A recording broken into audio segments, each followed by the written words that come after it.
I'm Jody Taylor, Fort Bend County Extension Agent of Horticulture, and we'll welcome you to our Fort Bend County Master Gardener Grow Your Own series. So this is a 7-part series we do every year. This is the last class in this series for this program year.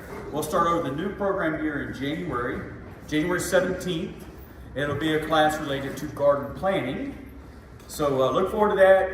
Go to our Fort Bend Master Gardener website, keep an eye out for the new schedule, and we'll have new cards printed soon that we'll have at the Extension office, and then we'll distribute at these classes going forward. So you have a handy reminder of when our classes are coming up. Now we also have our Landscape Success Series, which is virtual. It's on Fridays from 1 to 2:30. And the next class, Landscape Success, is Winter Protection. So log on, learn all about how to protect your garden beds and plants from freezing and winter issues. Also, a couple reminders. There's some cards in the back. If you ever have any questions, need some assistance or whatever, you can always reach out to the help desk. So our Master Gardeners man help desk, Monday through Friday from 9 to 12. They'll answer calls and help you get a scientific research-based answer to your problem. Or they'll do the research. If you email them, they'll reach out to a specialist or research the issue and get an answer for you. And please share that with your friends. If anybody has any thing they need assistance with, reach out to the Master Gardener Help Desk.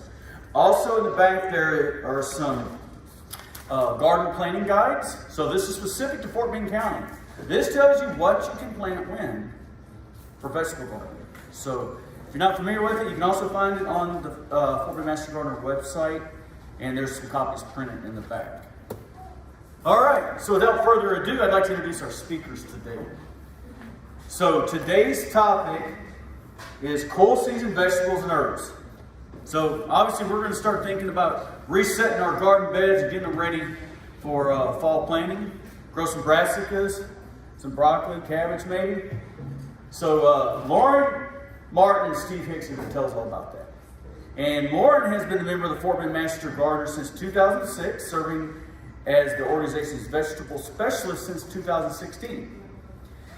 She has shared her gardening experience with the broader community as a weekly columnist for the Fort Bend Herald since 2022, and previously coordinated the Fort Bend County Gel Vegetable Garden Program from 2018 to 2021. Lauren has also appeared on Houston Life and KPRC to discuss spring gardening in 2022, and she's been a resident of Richmond since 1997 and a University of Texas alumni class 1985.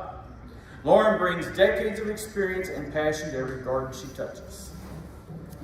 Now Steve, on the other hand, Steve's been a member of Master Gardener since 2020, fondly known as the COVID class. So you can imagine the challenge of learning how to garden online. Having completed the program entirely online, but he has had 25 years experience gardening, and he was inspired by his grandmother's garden farm. And he has, obviously has deep roots in practical knowledge of gardening. He's a native of Houstonian. He grew up in Sharpstown, and he's a retired engineer and a self-described oil-filled trash background. So oil-filled engineer. How'd you get into gardening? So he's also a proud OU Sooner, though his household is lively with TCU Horned Frogs and 2 Aggies who keep the Whoop spirit alive. Alongside his wife, a filmmaker, Steve has contributed to educational programs that teach food growing skills both locally and in Africa. So I'd like to welcome Lauren and Steve.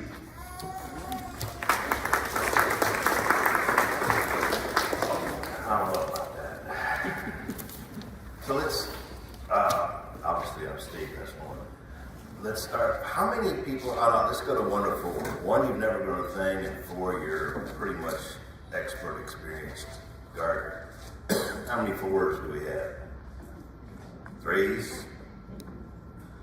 2s? Ones. Never grown a thing. Oh boy. Yeah. We'll pray. All right, we'll kick this off. We're just going to wing it. Bounce off of each other and feel free to ask any questions, throw your hand up or whatever. So when we start gardening,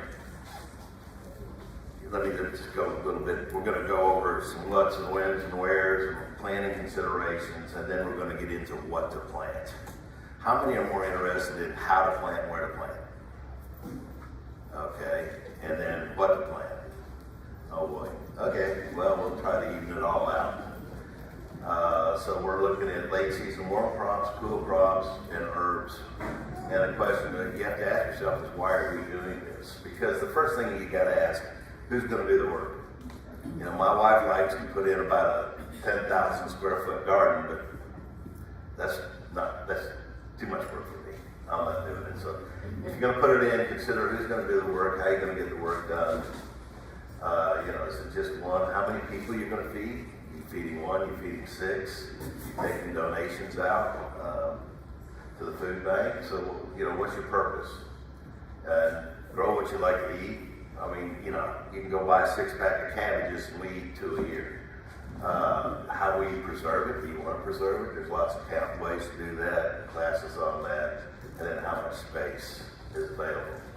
So one of the things you want to do is analyze the space you have. Plan your garden. Yeah, this actually was my backyard when we were doing a little gardening class. It's a little bit of work. You need well-drained soil, you know, a lot of common sense.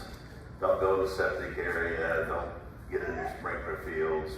Good water supply. Put it near your water. You don't like, you know, dragging a hose 200 feet is no fun. Where's the sun going to hit?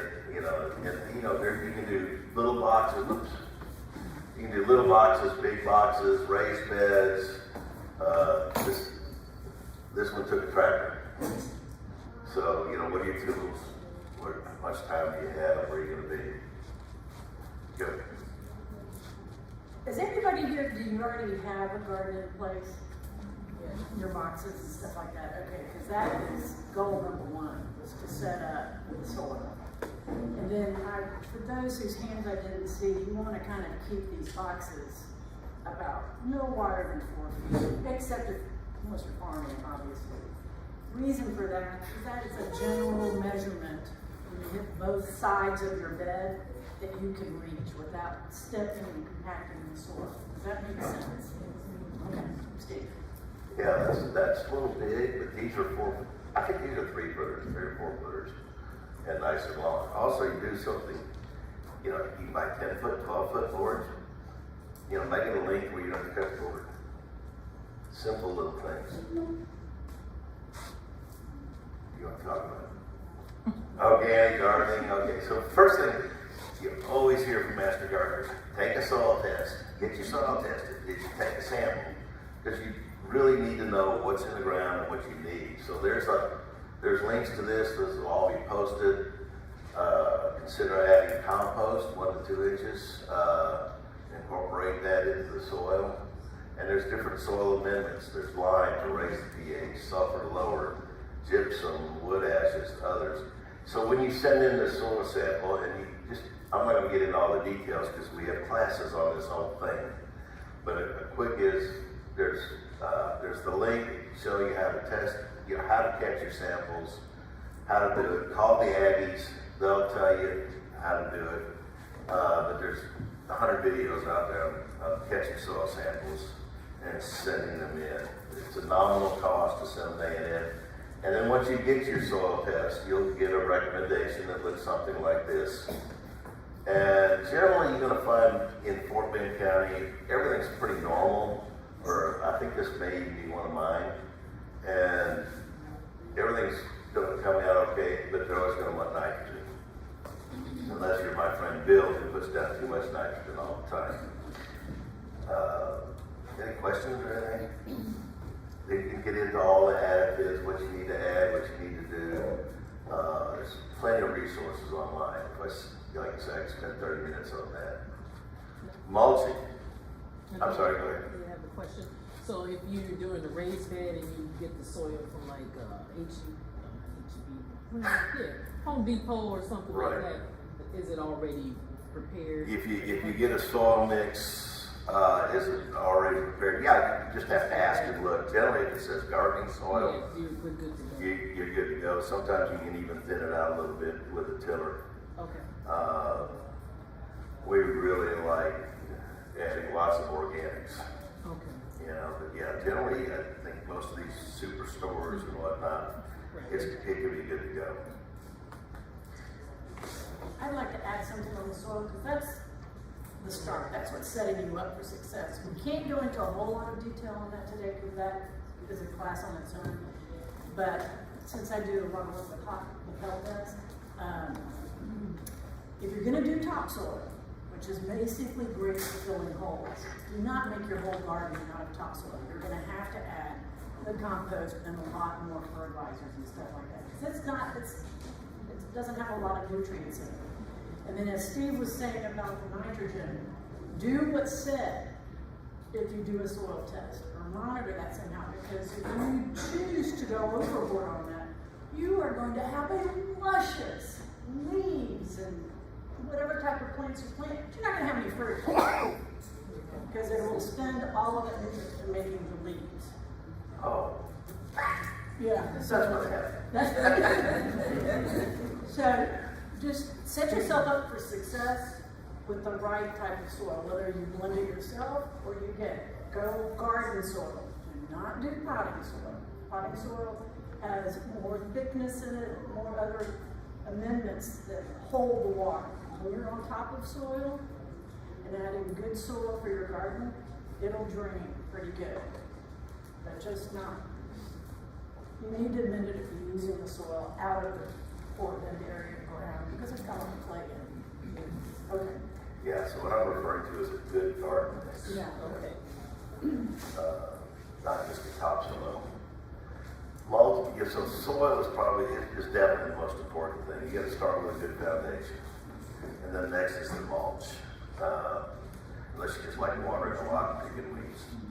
So, what does the mulch do? It regulates your soil temperature. It certainly keeps things cooler, helps retain the moisture, will retard bolting, which that means going to seed, hold back the weeds, and so forth. And there's different kinds of mulch. I think we'll get into that more.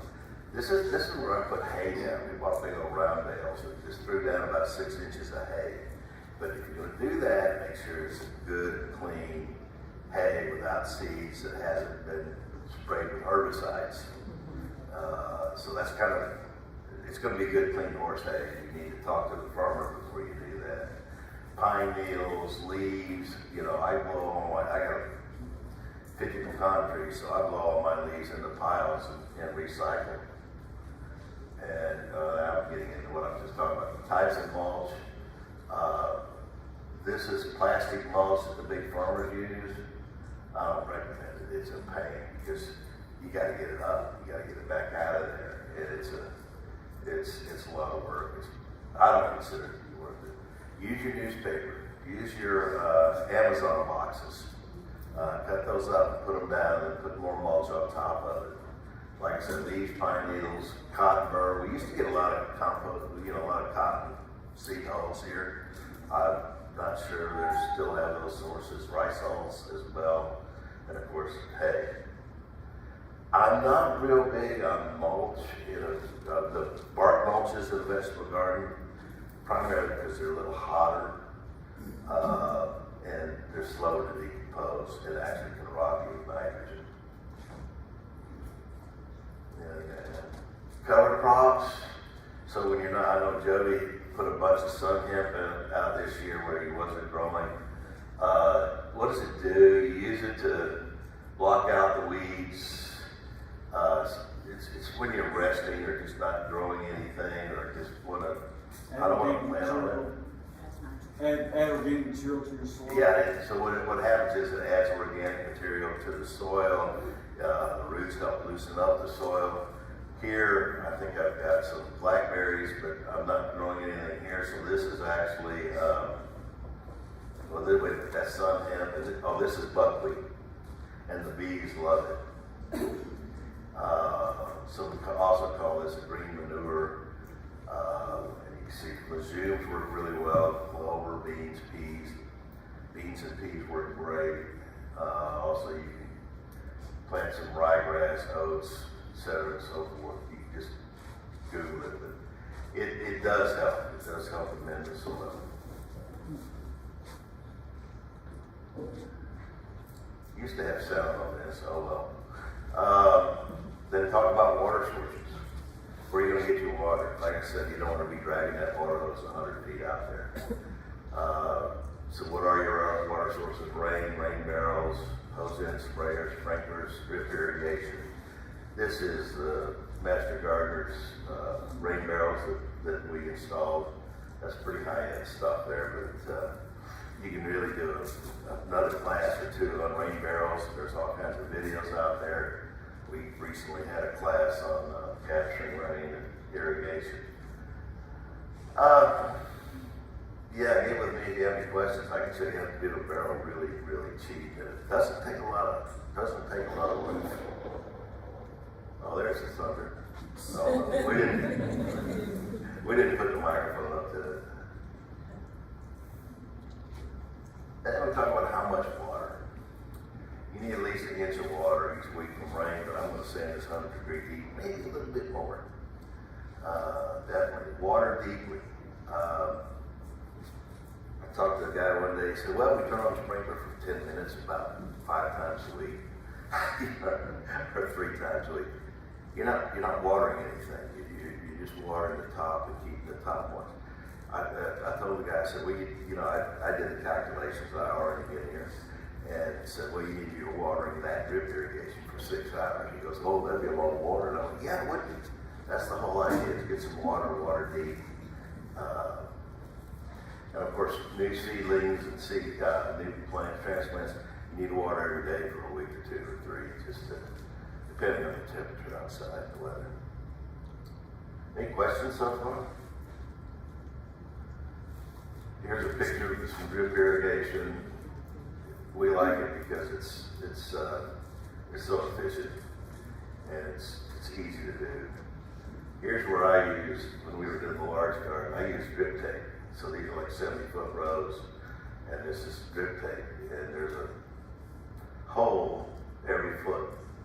And so what I like to do is, if you put the drip tape, you get everything prepared, you put your drip tape out, you will let it water for about 30 minutes, then you know where to put the seed every foot, or every 2 foot, 3 foot, because you have a wet spot.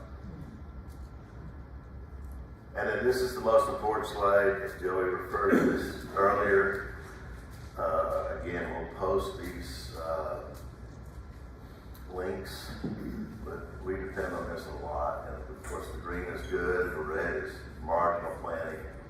And I think I highlighted on this particular one the winter or fall. Anything? So, as was stated in the beginning, but I'm going to kind of repeat it, this is more of like structuring.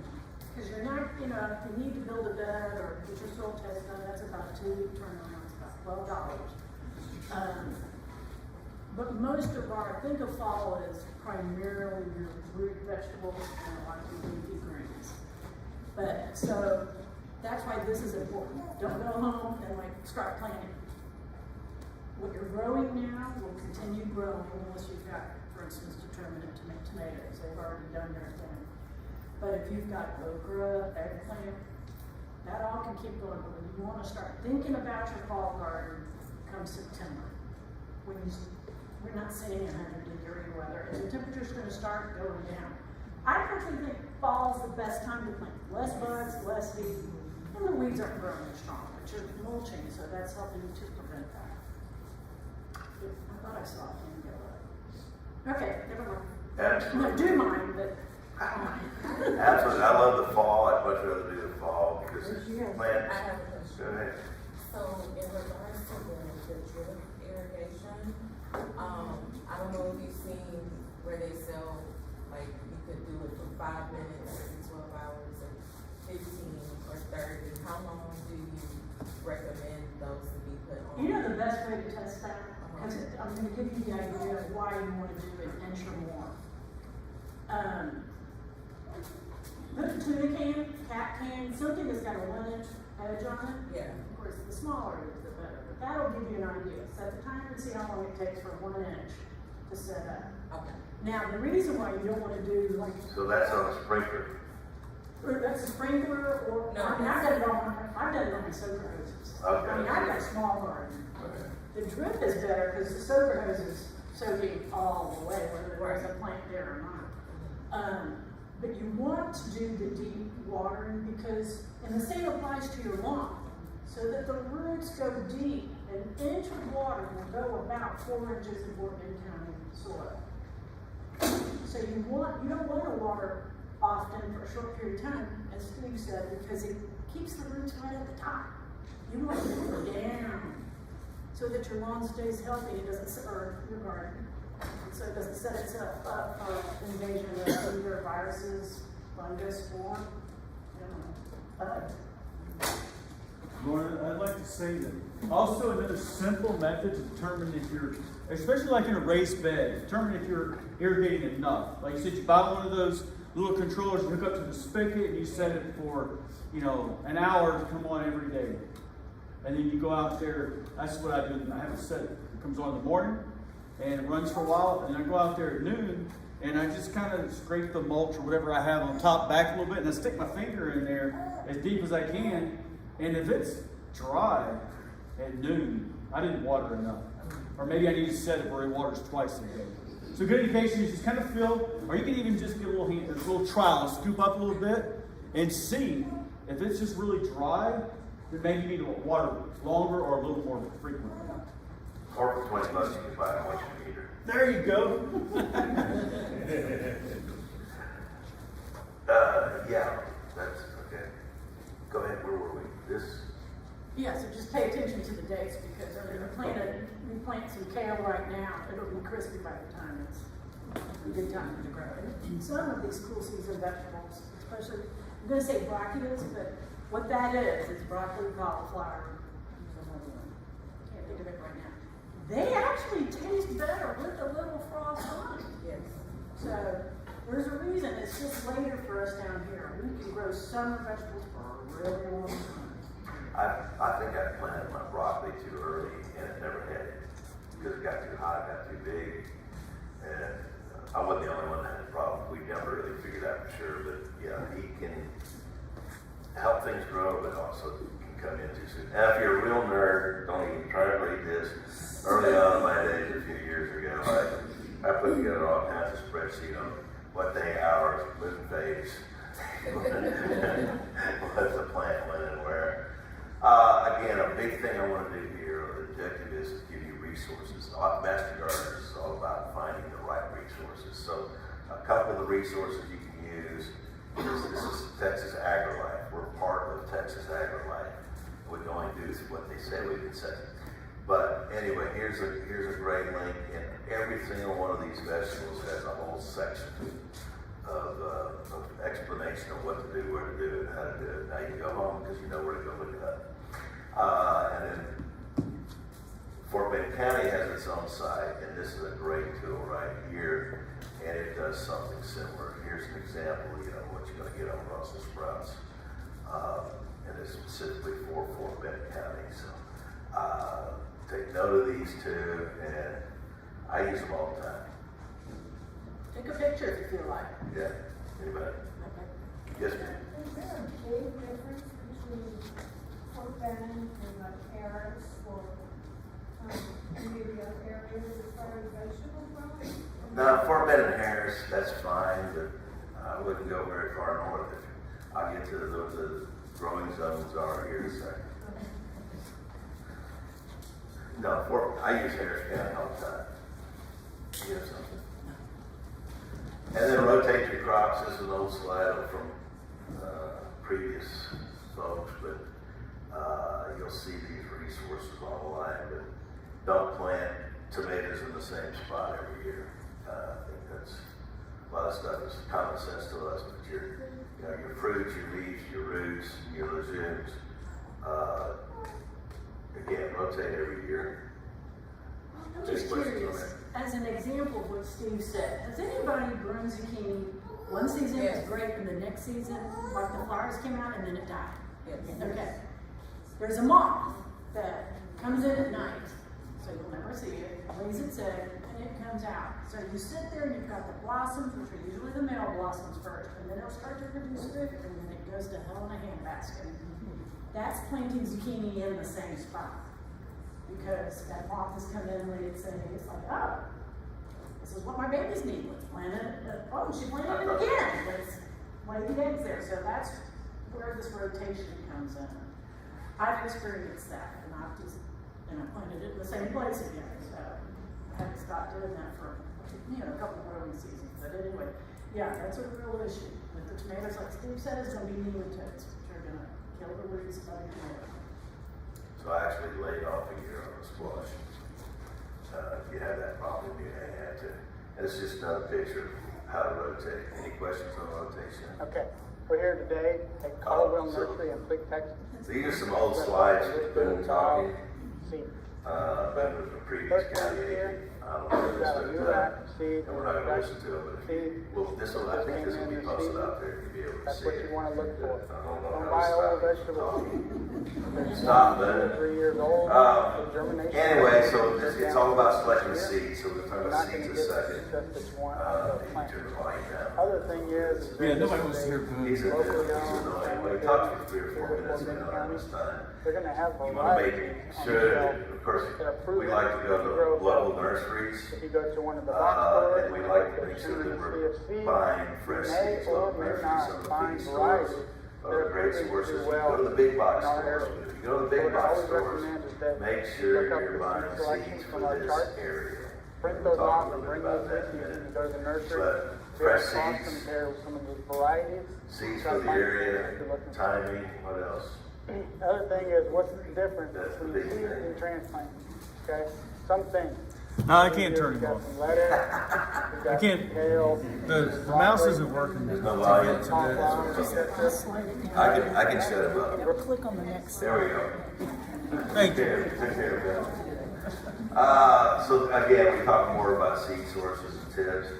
I like, when we were doing larger gardens, I like Johnny's a lot. And Johnny's has a great website that shows germination guide, what temperatures that the seeds germinate at, days of maturity, I don't care about the Latin name, and all kinds of descriptions of how to do that. So again, Loveless Nurseries, online can be good, but again, when I say online, I'm saying I'm going to these online sources. So you can take a picture of that if you like. But also you have depth, distance, and thinning. So one of the things you're going to do, like if you plant carrots, you're going to throw down a lot of seeds, but then you're going to come back and thin those out. Any questions? And then to answer the question, this is your USDA hardiness zones. This one's a little hard to read, but we're down here in what we call 9A. And these have changed a little bit, but we're in the 9A, 9B area in that little shaded zone there. If you look online, you can see a little bit better match. But, you can see that Texas in itself has several USDA zones. And then there's, of course, we are Texas. We have A&M. So we have our own. And so this puts us into this little free area, and this link, if you want a picture of it, and it shows, similar to our chart from Fort Bend Master Gardeners, you know, what region and what dates are best for planting. So there's several resources out there.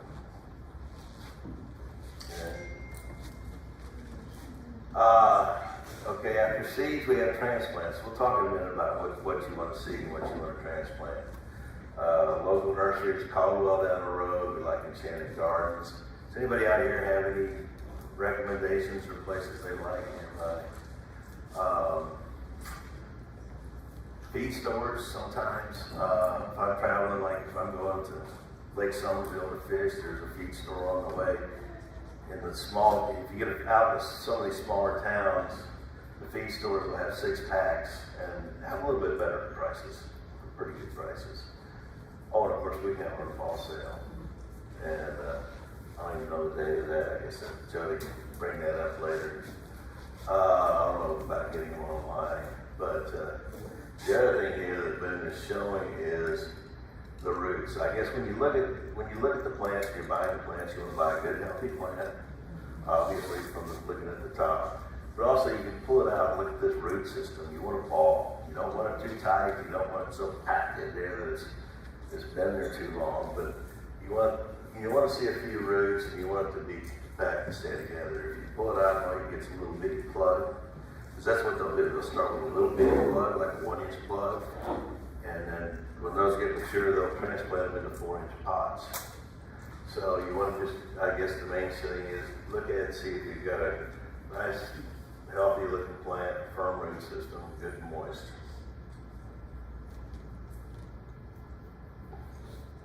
And we have Boone again, so we're going to ignore him. This is just an example from one of the local nurseries of what they look like, and I think he talks about some of the same things for about 10 minutes. Okay, the other thing you can do is start your own seeds for transplant. And, you know, I guess the warnings here, the do's and the don'ts, don't just go grab some potting soil. You really want to use a germinating mix, which you can buy at any of the garden supplies, nurseries, hardware stores. Look at your timing, make sure you know your timing. You've already got some fall tomatoes in, right? Not doing them this year. Never mind. Somebody did. But in the spring, I'll start my tomatoes inside the house and grow them like in February, maybe even the end of January. Because the idea is that you want them to get them in the garden before it gets too hot and humid, and that's when the pollen doesn't drop. So you have this beautiful plant, but it's gotten too hot and humid, mostly humid for the tomatoes. Some people start with these, Yeah. and plant them in February, then they freeze and they plant them again. Yeah. So start with a small pot, so the 4-inch pots. I've seen little bitty 1-inch plugs work really well. Pay attention to how you plant the seeds and the germinating time and temperature. Also, if you're using a really fine germinating mix, buy a mister. You have to go online to Amazon. They're hard to find. Some of the water hoses that have multiple hookups have a mister. It's kind of like when you walk to the grocery store and you get sprayed in the vegetable section. A mister works far better than hitting it with a 1-inch hose, which will blow it out. And then be prepared again. Warmer season crops, if you can plant September. Okay, so that's kind of like the basics, guys. Any questions on getting set up? We're going to start talking about what to plant and what works. What's not on this list, because it's kind of a weird one, and this is more on your part, is our pumpkins. When you turn the package over if you're doing seeds and you see, notice that you start. Well, pumpkins are interesting. You want to obviously, let's say you're thinking of Halloween. Okay, so not only do you have the growing time, but you've got then the time where it needs to sit out in the sun once it's been harvested. But you got to start back in June. So read the packets that tell you, harvest date. Because you're not thinking October in June. So. Yeah, I grew pumpkins a year or two ago, and I think I planted early July, late June, early July. Yeah. And I was getting them in late October. I wish I'd done a little bit earlier, so that I'd have them throughout October. We had wonderful pumpkins. And who ever thought about growing pumpkins here, but it works. Yes, ma'am. For raised beds, how often do you add in new garden soil to what you already have, or is that necessary? You're going to want to compost. Okay. The question is for raised beds, how often do you need to add the soil? You don't add soil, you're going to add compost or fertilizer. And I don't know if there's a specific rule, You want to do it before it's growing season. Yeah. In general. I know like the farmers in Africa, they make their own compost and they'll put it down a couple weeks before. They'll put it in their rows or along their rows, a couple weeks before. Even if some of these high nitrogen plants, if you're going to use just nitrogen, you can put it down, like onions, put down your nitrogen 2 or 3 weeks in advance and then come in with your plugs. Yeah. In addition, would I add the new compost and then do a soil test? Is that still necessary? I would say do it before you do anything. Just take the soil test, what you have, and then the test, and if you don't have a reading, you can reach out to help desk. And as Steve said, it's usually, but that way it just tells you what you need to add to it, and it's usually gonna be nitrogen. Yeah, our new county agent is just like our old county agent. Every time I ask him something, he says that nitrogen. Yes, I would say, especially in a raised bed, you're probably starting out with a garden mix, a soil mix, which is going to be high organic material. Then you're adding compost, which is high organic material. Compost is a natural fertilizer, very low in macronutrients, nitrogen, phosphorus, potassium. So it's going to slow release. So you do that soil test first. After you build your bed, you put your garden soil, whatever, and then it tells you what you need to do. So more than likely, initially you're going to be adding a lot of nitrogen to charge that soil. And you want a slow release. I recommend an organic slow release nitrogen mixed in that soil. And then between every season, you're going to be topping it with compost. Now you've got, natural, slow release organic fertilizer, which is compost, very healthy. After the first soil test, you follow what the soil test says, you get the soil amended, and then you probably don't need to do it between every growing season. Once a year or once every other year on the soil test is probably sufficient. And it depends on how much other organic material are you mulching a lot. Because if you put down 6 inches of hay, that's gonna create some organic material. Okay, what do we plant in September? Potatoes, green beans, lima beans, pod peas, fall squash. So getting started early in September. So we talked a little bit about potatoes. I don't know if you can get potatoes here in the fall. It's kind of hard to get it, but Betty talks about potatoes again. Raised bed, they like water, Really like growing fertilizer. here in this garden. Yeah, Now I don't this, think we're gonna play all this, but kinda hard to say. I'm not gonna get any deep on potatoes. We do sweet potatoes at my house. We do get a lot of sweet potatoes, but beware, they are invasive. Once you start them, they're kind of hard to get out. They'll keep coming back. You won't get all the tubers. Potatoes are pretty straightforward. I can tell you with sweet potatoes, one of my neighbors grows them as a ground cover. Yeah. He's got them in some beds and just lets them go throughout the year. I mean, they die off obviously when it gets too hot in the winter. They'll die off, but they'll come back. And it makes a beautiful ground cover in a bed. You get a large bed and you don't have anything else to plant there, let those sweet potatoes go. Benefit is you can dig some of them up and eat them. Do you want to eat them? You can use them. I guess you can use them as a organic material. I've done similar like that beets as a cover crop. Just to, if you're putting, if you think about it, you go in and you mulch that, you go in there and you till that up, you're putting a lot of organics back in the soil. Probably one of my favorites is green beans.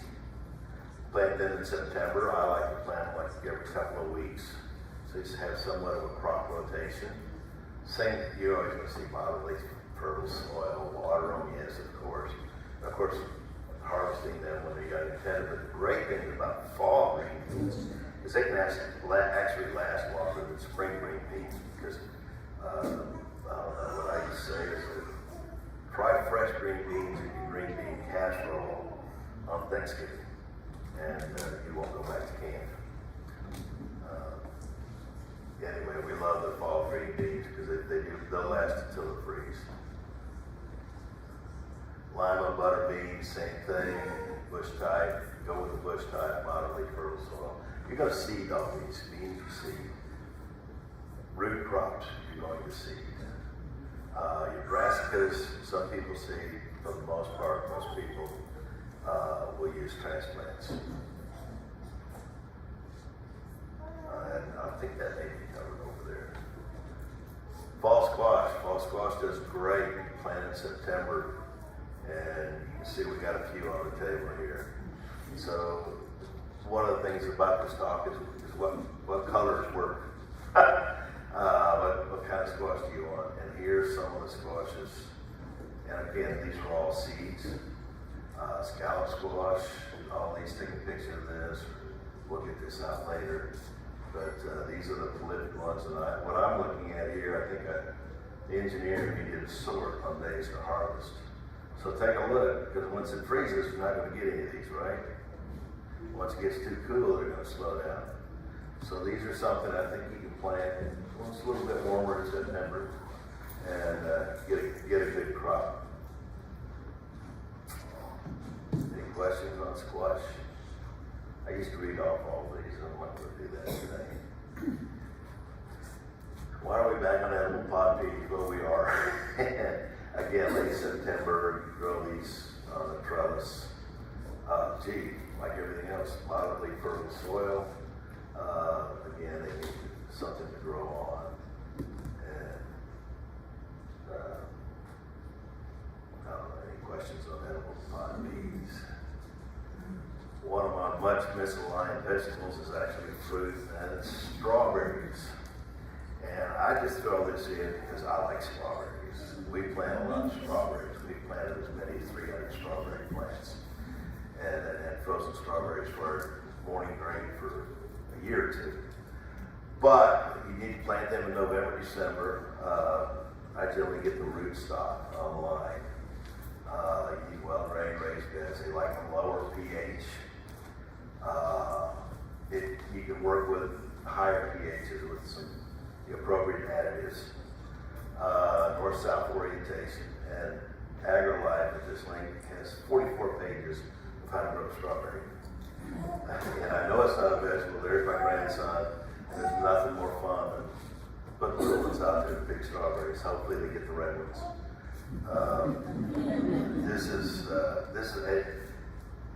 I guess the thing is you're going to start getting them in January around here, but it just gets too hot come June or July. You get a crop through March, unless you shade down. They're supposed to be a perennial, they're not here. So we don't sell them in our sales. But, excuse me. But, what was I going to say? But again, I guess we don't grow them because they're not really a perennial because they won't make it through the summer. Mine has anyway. Maybe I just didn't water enough or didn't put up shade. No, we're not going to make it. All right, now let's talk about the cool season vegetables while we're really here. Plant from September through February. These are generally going to be heavy feeders. Fertilizer, blood meal, organic fertilizers. I like to use a lot of the organic fertilizers. Comes in that green bag. I used to buy it by the pallet. But you can see our garden here when we had a lot of help. And looks like lettuce to me. And I think there's probably some brassicas over here. Kale, not pitch. Do what? Not pitch, it's kale. Oh yeah, there's some kale there. That's a lot of kale. So what we were doing when we did this, we were having a gardening class that a friend taught. We opened it up to, we'd have 30, 40 people every Wednesday night, you know. That can keep a good big garden, and everybody took stuff home. Want to talk about broccoli? Yes.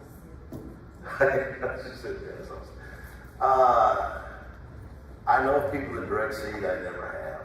I just go with the transplants. I mean, how much broccoli can a person eat? And you can plant these throughout the winter. They like the cold. Well, I say that. I wouldn't plant them. If they're still small and you get a hard freeze, it's not going to make it. So we plant them throughout the winter, but again, if you turn around within a couple of weeks, you get a really hard freeze, that little sucker's going to die. Pac-Man, rapini, green comet, they're all good. also look at broccolini. Instead of just the head, get the broccolini. And also, once you pick the head off the broccoli, leave it out there. You can get broccolinis growing on the stem through April. And actually, the broccolini is better for you because the nutrients are supposed to be in the stem. Cauliflower, the Aggies have developed all kinds of colors. Regular white, we have the yellow, I guess that's supposed to be TU, and UT, and the Aggies. I like the early snowball, snow crown, the cheddar, the graffiti, those are just fun, especially with the grandkids. And again, I do transplants later in the month.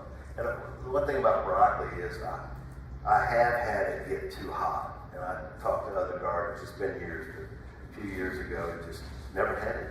Had great, big, beautiful plants, but never had a broccoli. And I don't know if the soil was too hot or the temperature was too hot, but it would do what? I just couldn't do it. Yeah. Too much I have a question on Yeah. broccoli. If you're planting in September, to me it's still hot, but do I need to have it covered? Or just go? I'm going to say, Because it grows, I don't know, there's a term for it, it escapes me right now. Steve used an example earlier, he said, plant, whatever, plant, in 2 weeks and with your family, because it freezes great. Then another 2 weeks, so you keep harvesting all the way to like, I think the end of February might be your last time to plant, as a transplant, not a seed. So I would just set yourself up for success and push it, end of September. The end of September. and you can, until it gets hot, you can leave the head outside. As long as it's cool. Start getting hot, it bulbs. Right. You see the little yellow flowers coming out? Big. They're saving for the leaves. But, yeah, that's exactly right. My wife's, she's got to go out there and get it. She's got to harvest it. I'm like, it's fine out there, dear. It'll keep just fine. And then you got this big pile of food you can't eat. But yeah, what's the word for it? Timing. Wait a couple weeks, plant a couple. Wait a couple weeks, plant a couple. Succession plan. Succession. Succession planning, there you go. And that's something else we really don't get into is, and of course, cabbage. These are some rubies, early Jersey Wakefield ruby balls are good ones. Of course, bok choy. This is small. This is not something I've grown a lot, but once I grew it, it's good stuff, man. Here's some, I think the choc joy or something like that, pot choys. They're all pretty good. So you get the smaller ones, you get larger ones. Look at the seed packet or the transplant packet. But you can do a lot with this. A lot of soups and stuff, right? Yeah, when I grew pak choy, I didn't know how big it was going to get. It was this whole, I had a picture of it. It's this whole, so I planted 5. Okay, we were family, we are now 2. Way too much. I forgot what it weighed, but I just remembered that I couldn't get an arm around it. That's pretty good. Yeah, You don't need to let it get that big. yeah, well, But anyway, that's a great thing. And again, I go buy a 6-pack of this color and a 6-pack of this color, and I got 12 cabbages. I go to the food bank a lot. Brussels sprouts, transplant them early. They take longer. Brussels sprouts definitely take longer. I've never topped the plant to get multiple sprouts. Something that's been on that slide. I guess I need to try it someday. It likes the cold, like the cabbages do. Jade Cross is a popular one. I know there was one year I had a large garden and I planted all my cabbages and I came back and these cabbages never did head. When I came back with the tractor and knocked it down, I realized, oh, that was Brussels sprouts. So look in there, you look in the leaves, it doesn't look like this, those little Brussels sprouts. And you can pick Brussels sprouts again, well in April. Just keep picking them off. Don't pull the whole stem, just keep picking them off. So you can have Brussels sprouts for a long time. It doesn't take a lot. We like Brussels sprouts. Talk about carrots. Yeah, this is what we This is, okay, so, it's a root we typically see, plant anytime September through October. I wouldn't wait too long. Direct seed lightly. You're gonna get these little bitty seeds, and you're gonna cut your row, and it's not very deep. You're gonna put those seeds in, and then lots of water. I think that's probably my biggest mistake with carrots is not keeping them well watered, especially when they're germinating. I've actually seen people put down toilet paper below it or above it or whatever to help hold the moisture. But I think the biggest thing is lots of nitrogen, but lots of seeding, and then thin the seeds. So you'll end up with more carrots. You'll have to give the carrots space. So because the size of the seeds, you just end up having to thin it. Any question on thinning? Just thin them out to the point like every inch, because you're not going to be able to put a seed every inch. Thinning is basically like once the green part comes out, then you just take out and then Once the fronds get a little bit of a push. Yeah. And you'll see why. When you see the carrot seeds, You'll see why the carrot seeds so are that way. small. So Yeah. you just sit there and just do that. And actually, when they start getting, you start picking small ones out and leave room for the other one to get bigger. You don't have to pull it too soon. But you'll see it, you'll know when you see it. You say, oh, that guy needs more room. And sometimes you can get a medium size. And then so don't go pick them all at once. I know I came back one year, I came home from work, it was during spring break, and my daughter's friend decided how carrots need to be dug up. I had 2 bushels of carrots at once. Yes, ma'am. Yeah. What do you do about nematodes? I mean, that's what eating our carrots. I mean, Nematodes have been eating your carrots. well, they're not eating it, they're making them mess. They're making them ugly. What do you do? Making them fuzzy or Ugly. Ugly. like it's split. Eating the root. They eat the root. Yeah, the nematodes, they just make big nodules all over the side Yeah. of our carrots. The carrots are so rough. Yeah, there is a product, I know Enchanted Garden sells it. It's an insecticide that it's underground, and that helps with it. But also with carrots, you gotta make sure that there's not even a pebble near them, because that makes them split. Still perfectly fine to eat. Kind of fun, because, it looks like a walking man or something. But, yeah, so check out Enchanted Gardens. It's not in the garden area, it's up against the, and it'll be nematodes. Like, where am I supposed to get this? Well, I just worked at this one nursery, but I'm sure and when I say nursery, we're not talking about the big box stores. Okay. Nursery. And they'll usually keep it in the fridge area. The one she mentioned was Enchanted Gardens. Are you familiar with that one? Yeah. No? Okay. Yes, ma'am. I just had a question on the soil for carrots. Does it need to be a little sandier than? It needs to be loose, so that and you need to have depth. Right. Obviously, if you're going to grow a carrot, it's going to go deep, obviously. Or buy the carrots that are not real big. So they come in the size of ping pong balls. And those are fun. Round carrots, like the size of a radish. Sure. Okay. Also, you get different color carrots. Yeah. Yes. So I like to get the different color. Beets, October, direct seed. Again, you're gonna throw down those little bitty seeds, and you're definitely gonna have to thin your beets. And again, you'll see how, every 2 or 3 inches. But those young greens are great on your salad.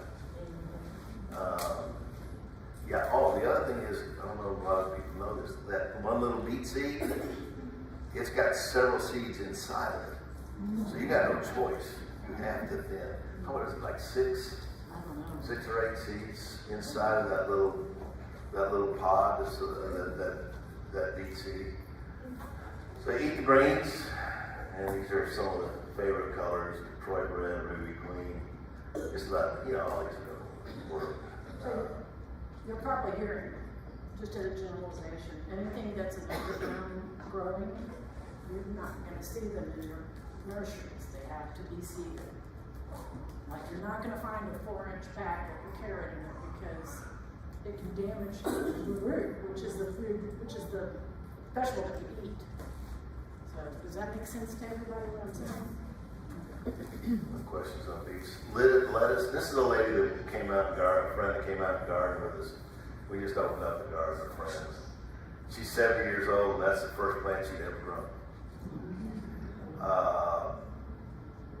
Again, lettuces, arugulas, that's why we're here. They like it cool, they like to be protected from the sun. I've never really had a problem there. You can either direct seed or transplant. Lettuce, one guy just got to take the lettuce seed and do this, and then you get your loose leaf lettuce. If you want to grow it ahead, you're going to go with a transplant, or you're going to start the seed and have the transplant that you put in, or you're going to have to thin those seeds if you put them out there. You're not, I don't think I've ever gotten a really tight head of lettuce here. It's generally going to be a little loose like this, but it still eats, it's still good. You have a challenge growing iceberg head lettuce here. Yeah, that would be a challenge. Oops, back up, I'm not done there. Lots of loose leaf, all of these work. Oak leaf, red salad bowl. Lots of romaines really work. My wife makes the butterhead bibs. And arugula, grow arugula, it's good stuff. The big thing I want to mention is you need to chill it upon picking. I've got a big fridge, I throw mine in. Ice water works great. My wife used to brag, we go out and pick fresh lettuce and have company for lunch and serve them lunch. Wash it. There's nothing worse than looking at it, you have company for lunch and you look down and there's this little critter crawling across the side. Yeah, that's happened. I've had a lot of people call in and saying, why is their homegrown lettuce so bitter? And that's where if you can wash it and refrigerate it for a bit. You notice when you pick your lettuce leaf, there's a little white sack. Yes. That's the bitterness. Well, So- also if you let it grow too long. And if you let it If too you long. let it head when it gets hot, it's going to head out and it's going to be bitter, and then you feed it to the chickens. Right? But before, still do the washing in the fridge if you can, because especially if you're feeding grandchildren, I'm trying so hard to get them. You're the spinach person. Yeah, so my favorite one is that Bloomsdale, and I've also done the Tiger. So one's a smooth leaf and one is kind of crumpled up like that. But it's just, like the ones you get in the grocery store in the sack that are with baby spinach. Okay, that's going to be the Tiger. Is that what it is? Or Thai-E. The Bloomsdale is more crunchy. So, and it just likes cold weather. I mean, just wait till it, plant it October, and it'll grow till about February. And then about spring break, when it gets, middle of March, it'll just start to fade away. What about the Malabar or whatever? The Malabar is, okay, you only need to buy it once. And it vines, it's beautiful. Would love to have a shade of lipstick the color of the berries, but it will take over. That's why you only have to buy one, because it will reseed. But it is delicious. It's a great spinach. It's not really classified as a spinach. It's in the watercress family. But it grows during the summer. And I think it tastes better sauteed. All right, we're on slide 43 of 463. Swiss chard is another great winter crop. We love the Swiss chard. Relative of beets, seed or transplant, I've done both. Great cooked with vegetables or good source of vitamins. Either like spinach or beets, greens. You can, when it's young, you harvest it. And it's young and tender, you can throw it straight in your salad. Gets a little larger, you probably want to cook it. They're tolerant to the heat, and you can have this for a while. I go in and pull the the outside leaves. You see how it's doing this? It gets a little bigger. This one I probably thin. And then as these others get larger, you just pull the outside leaves, and then the inside will just keep growing and making more leaves. So it doesn't take a lot, but yeah, that's how we'll do this. And we've grown these. It's pretty easy. Collards, kale, and I still haven't figured out what to do with kohlrabi. Oh, kohlrabi's wonderful. It's good. But we do it. Well, I like to eat it fresh in salads. Peel it, julienne, just Oh. cut in thin strips, put it in the salad. Okay. I You can gave mine saute it, cut it in chunks, saute it. I gave mine to the chickens. I didn't know what to do. Oh, they're very good. They're healthy, very high in I think vitamin A and I don't vitamin C. remember, I just like because they look like dinosaurs. They're an interesting crop. The leaves are edible too. Put it in butter. Put it in There you mud. go. Cook it in mud. You can cook it with bacon. You can't go wrong, butter and bacon. Kale, I guess that's probably a kale going in right there. That's a large transplant going in. I don't know what many kale is out there. We've grown kale. Kale salads are good. Blue curl, Russian red, kohlrabi, and of course collards. Actually, greens are pretty good. I got older, I figured out you can actually make greens, collard greens, blue, different kinds of greens. They're all out there. Generally transplant these. Onions and garlic, October, I think probably November on the garlic. You get the little bulbs or they're just, what do you want to call those little seedlings, little slips? You'll get 50 or 100 of them in a little package. Put them in the ground, don't let them dry out. 4 to 6 inches apart. Again, they like a lot of nitrogen and a lot of water. They're heavy feeders. So if you know you're going to put in some onions on that row, a couple weeks, put down some ahead of time, put down some nitrogen, and then do it on a regular schedule every couple of weeks, and lots of water. Of course, the 10, 15 onions are popular. Generally, if you find it in a feed store around here, not a feed store, I'm going to say a store or a nursery around here, it's for our area. Yes, ma'am. Would you recommend, in terms of like companion planting, would you not plant onions next to something else? Where would you space these? I've got a whole thing on that. Go. Well, no, it'll take a Don't long sit down. time. No, we got plenty of time. Marigolds are great. There's a lot of others, but marigolds are great, and especially when it gets cooler. Marigolds are great in the spring, but they peter out. But yeah. So the idea of companion planting came about to two birds, one stone.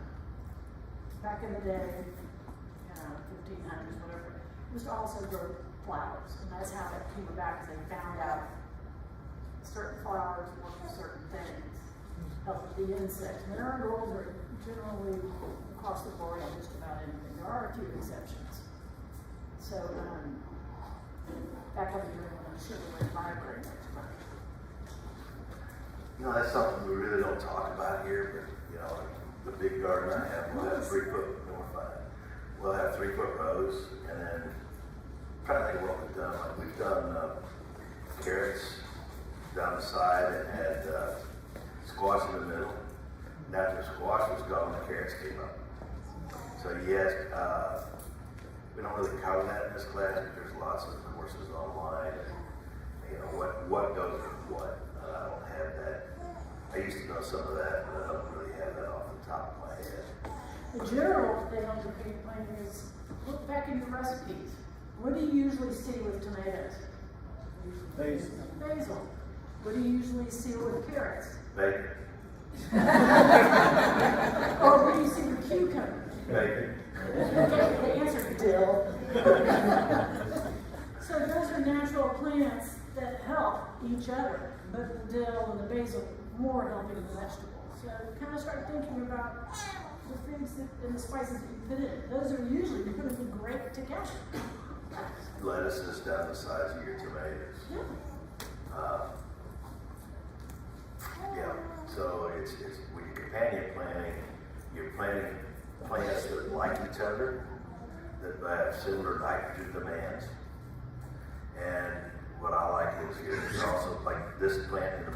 mature, you're gonna pull it out, and the ones down the side are gonna mature at a later date. So there's several things to look at when you're companion planting. What do you want to eat? Does anybody like garlic with their apples? There you go. They do not help each other. Keep them apart. Let's go. Yeah, garlic's fun. It takes a while to grow. Yeah, onions the same. They do take a while, depending on how much, depending on the weather. You know, my wife asked me, "Well, how long for this?" I said, "Well, what's the temperature going to be and how much rain we're going to get?" So, Steve, garlic, onions, probably carrots, and maybe strawberries are good examples of things we overwinter, right? Plant them in the fall. Yeah. Yep. And they're ready to harvest in the spring. Yeah, carrots. Plant them in the fall, you can get them in spring, right? Worse or later. Plants, leeks. I don't know who here grows leeks. I know we grew some and ended up taking them to the food bank. We had so many. 4 to 6 inches apart, follow directions. Again, here's a couple of brands that we like. Lancelot, King Richard. It doesn't take many leeks. Turnips and mustards, we mentioned those a little bit. Yeah, turnips are maligned. We actually started growing some turnips, and they're pretty good. And they're good for you. You get the greens, but you can make turnip chips. You know, make turnip chips. It's just not the stuff that Grandma used to make. She didn't like when you were a kid. But mustards, again, there's lots of good recipes out there. It goes good with bacon. Everything's good with bacon. Radishes, gosh, throw down a few seeds and walk away and come back and they're pretty easy to grow. Again, that's definitely something you want to plant a couple, plant a few later. You know, spread them apart, week to week. Don't go plant 50,000 radishes because you'll have 50,000 radishes at once. They grow quick. Any questions? I think we're getting there. One thing we'll be covering today are herbs. Transition There's Bud talking about herbs. Well, we have some of these standard perennial herbs, rosemary, oregano, that can be planted multiple. I guess I can stop you. One of the things I want to talk about is, that we didn't mention, is when you buy your plants, I guess I didn't mention this, you want a good root system. Here's some good, this is a good example of a good root system. So herbs, you're on. Okay, so this is one of those, herbs are interesting, especially, well, 2 of them in particular, because you always see them in the summertime. They don't grow in the summer. Does anybody have any idea of what that might be? Your cilantro and your parsley. Well, you'll always see parsley in the grocery store, but, so if you're looking, if you're going to the grocery store by season, it's in the fall. And rosemary, the one upper right is rosemary. I've rarely watered. I had one for about 9 or 10 years just under the eaves of my house, and that was all the water it got. But then I got a puppy, and it dug to China and killed my rosemary plant. But so rosemary, similar to lavender, which won't make it through the winter unless you protect it a little bit. But those are 2 herbs that don't like a lot of water. And when you do water at the soil. Has anybody ever gone shopping for a rosemary plant and seen it kind of brown in the middle? Mm-hmm. Yeah, that's because somebody just stood there and went like that. And then went to the next plant. So it'll just water the soil. Like I said, for 10 years I never watered my plant. And then you're going to start seeing things once again, in the herbs that are great with food we eat, have a tendency to eat in the wintertime. So your sage, your chives, your regular. My chive, I've got in just a raised box, kind of waist high. I water it every now and then. I'm going on my 4th year. And you keep clipping it, and it'll just grow up. Those chives have been there years. Yeah, there you go. And of course, those on the top left, those flowers are bee attractors. So, but a lot of times because they do need more water, I usually keep them a little bit separate from, like in a pot next to the vegetable bed. Peppermint, mint of any kind, including peppermint, I've never had much luck with it in the cool season. I know that it does grow because I've seen it, but not for me. Now, you can continue your basil. I did have one basil called a Tulsi, T-U-L-S-I, that is a holy basil. It made it through the winter and was a great, either late season or early season, and it grew huge. Be a tractor. I'm not a big fan of the taste of it. It's not like a Genovese or a sweet basil or something like that, but it was just so gorgeous, and the bees loved it in the wintertime. Lavender, once again, as I mentioned earlier, you just need to keep it shoved up next to a house because of the heat that you have inside to keep it alive. But and then anything you grow inside the house, if you want to continue your basil, just make sure it's a sunny window. South, north, maybe a little bit east, but you want to keep the west sun off of it. So this is a pretty quick. Does anybody have any specific thoughts or other herbs? Okay. Yeah, so that's about it. And a lot of your herbs you're going to see in your companion planting. But yes. Are there any tricks to time? Because I don't have much luck with time. Once again, kind of try if you can. Do you have like a English time that's trailing? Yes. Yeah, just try and keep it off of the main crown. I have found it just works better if I water around it. There was something else that I wanted to talk about. Well, if you put together a slicer, you can put in your grandkids. Is that it? I love tarragon, but your traditional tarragon, your French tarragon, I've never had any luck with it. So what I use as a substitute is the Texas mint marigold.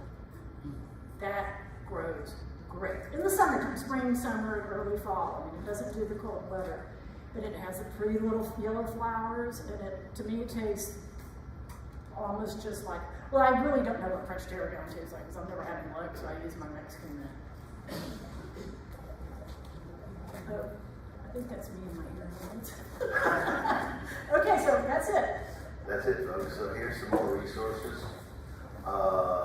Again, we're Fort Bend Master Gardeners, which is part of the Texas AgriLife Extension Center. Both these websites got BMG, it's really easy to remember. BMG.org, Fort Bend AgriLife, or AgriLife itself. They have some hotline information here. And really, the biggest thing is just make sure you have fun. And if anybody's curious about becoming a master gardener, our class is once a year. And it'll start sometime in September 8th. Anyway, so it'll be on the FBNG.org. But it is a limited size class. I think it's only 30, 35. So, I'll look into it. So more questions, discussion, throw something out at us. Go ahead. Yes, I just wanted to mention two things. One, the city of Sugar Land has a rain barrel program, and they offer rain barrels at a discount. Oh, right. That's good. And you can just Google City of Sugar Land rain barrel program. And then, I can't speak on Houston, but I live in the city of Sugar Land, and in 23, they changed our zone from 9A to 9B. That's what we are here. But I haven't found a difference. For the most part, I'm sure there's probably some, examples, as there always is. Nature's never across the board. Right. And it usually has to do with cold. Right. But, It'll be a little bit, we've been getting a little bit harder freezes the last few years. That's good to know about the rain barrel. And you go online like Amazon. So that's just the barrel itself. right, so what they will do is, I got mine from the city, is that they will give you a discount on the rain barrel, and you have to go pick it up. Is it fitted with the filter and everything? Does it have the hookup for the downspout? Yeah, it's everything. Oh, it's everything? Oh, that's cool to know. Well, when they started it in 22, I don't, You know, they still got do mine in it. 22. There's also a little, on Amazon, you can buy a little $20 thing that goes in your downspout, and it doesn't take a lot of rain over a small area to fill up a barrel. And so, like, I use that for my blueberries. Blueberries like rainwater, so I catch enough rainwater off a small roof for my blueberries. Yes, ma'am. Is it okay, maybe we catch the water that, condensation of my AC? Your AC drip? That's fine, that's clean water. I can use it, I mean, could I put it on everything now? Yeah, I don't see anything, I mean, that's just condensation. That's probably pretty pure water.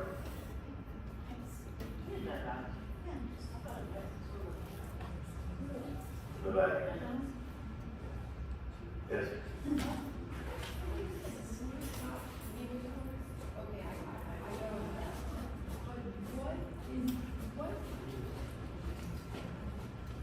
What kind of critter would like cause the roots to just be like shredded?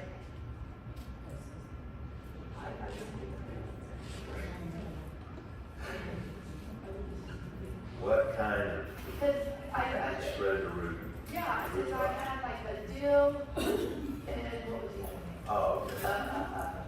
Parsley, and then they just like looked at like a squash pine and they just go. Then I'm like, oh, how did they attack that? And then so I pulled it up and the root just like, like fibers. You say your squash? What plants? It was a parsley and a dill. Parsley and a dill.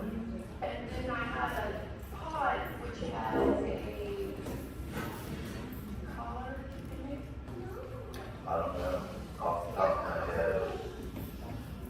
Lord. I mean, shredded like it was like it just like shredded. They were kind of together, but just little fibers. Was the plant eaten at the base? No, it just was I don't know. Call our help desk and send pictures. Call and send our help desk pictures, and they'll research it. Also, if you would please open your phones and do the little survey for us, we'd appreciate it. Yeah, also there's QR codes on your table for the survey, and those really help us to improve these educational programs and also to determine what y'all are really interested in for our next year's program. And we take those surveys and look at what comments everyone's made to refine it. Any more questions? I'd like to mention a couple of things. First of all, I'd like to let you know that you're going to get, if you register for this class, which I guess all of you did, because you're here, you're going to get an email that's going to have these slides and have links to all the resources that were listed. And also, you'll be able to watch those videos that Boone put together. Boone was my predecessor, lots of experience, really knowledgeable horticulture agent. He's still around, by the way, I'm sure a lot of you know him. He's down in Galveston now as a Galveston County horticulture agent. He has a phenomenal Master Gardener program down there as well. In fact, I even go to a lot of his Master Gardener stuff because I'm always learning. And so you can actually watch those videos when you get this in your email. And Nancy, you taking it back. Say hi, Nancy. She does a wonderful job as our programs director of putting all this together. So just so you all know, these educational programs are not put together by A&M AgriLife AI bots. They're put together by real people. Our wonderful Master Gardeners, they're all volunteers. They work really hard to research this stuff, put these presentations together, and share their experience. So we want to recognize and thank our Master Gardeners.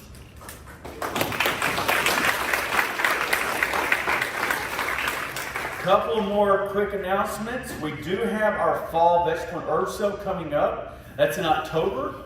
I don't know the exact date off the top of my head. Anybody here knows the date, please chime in.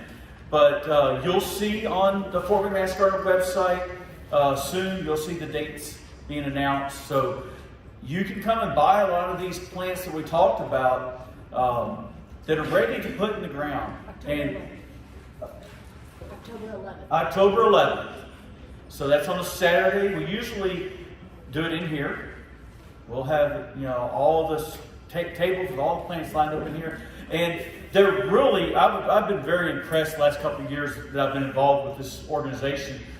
I've been really impressed with the quality of the plants that our master gardeners grow. You go to a big box store and buy plants, you know, they've got some kid out there on his phone pretending like he's watering. They don't get the care they get here.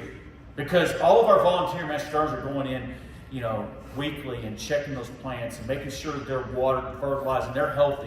When you get these starter plants, they're ready to go. They're really healthy. You just take them home, hard them off for about a week, and they're ready to put in the ground. Another announcement is we have our annual Fort Bend Regional Vegetable Conference. We've always done it at the fairgrounds for the last 40 years. This will be the 41st annual Fort Bend Regional Vegetable Conference. It's February 17th. It's going to be on a Tuesday. It's an all-day conference.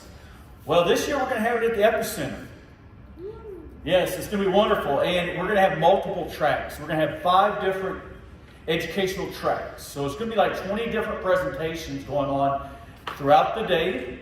And you can come for just a backyard gardener, home gardener track. There's all kinds of stuff like what you saw today. We'll also have one for small market gardeners. So if you're a little bigger like Steve and you've got these big gardens, there'll be more focused stuff for those bigger gardeners. We'll have a track for educators. So if you know somebody's a teacher or has a community garden or something, we'll actually be offering CPEs. Those are the professional educational credits that the teachers have to get. And we're going to have a track for family and community health, food preservation type stuff. And then also one for if you're a big farmer or rancher and you have to use herbicides, which we all do. But we try to use, organic and, non-synthetic fertilizer as much as we can. But the big farmers, they grow the cotton, corn, sorghum. They have to use herbicides. They have to get licensed and know how to apply those properly. So one separate track for those guys. So now we have more focused education. So I think it's going to be wonderful, big, beautiful venue. It's going to be a lot nicer than the fairgrounds, state-of-the-art audio-visual, lots of exhibitors and vendors in there, with showing their products and their companies and stuff. So I look forward to seeing y'all there, February 17th. Keep an eye out on Fort Bend County Extension and the Master Gardener website for registration. It should be opening early next week. We're going to start letting people register now. Early registration through January 16th. It'll be a little bit cheaper. After January 16th last month, late registration will be a little bit more expensive. But it's a really good value. Lunch is provided. It's actually going to be a barbecue lunch provided by Safari, Texas. Wonderful venue that has amazing food. So, without further ado, we'll adjourn. If anybody would like to go check out the demonstration gardens, I'm sure some of our master gardeners will be happy to walk out there with you and answer any questions you have. You go right out this door and you'll see the gardens. So thank you for coming, and we'll see you January 17th for our next Grow Your Own class.